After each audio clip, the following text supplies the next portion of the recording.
Kalau kita ada buat benda salah, ialah 2 dalam dunia, 3 di akhirat. Benda 2 dalam dunia. Pertama, istighfar, taubat.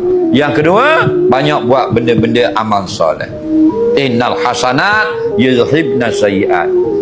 Banyak istighfar, minta ampun pada Allah.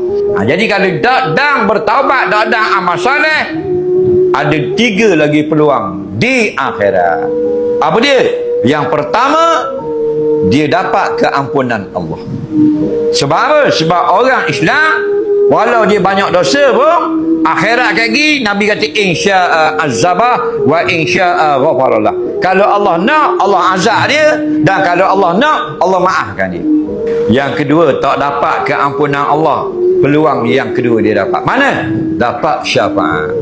Kerana syafaat Nabi kita, orang yang sudah dijatuhkan hukuman masuk neraka, Nabi syafaat tak jadi masuk. Kalau tak dapat juga 2 ni, dia ada peluang terakhir nombor 5, nak suruh tanggal ke dosa. Mana? Hanya kita tak boleh. Dia kena masuk hospital neraka. Dia bakar dalam neraka sampai cabut dosa, bersih, baru waktu baik masuk surga. Nak nombor 5.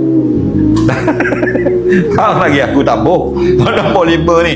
Tapi dia dah bakar lama. Seseorang ada 100,000 tahun duduk dalam api.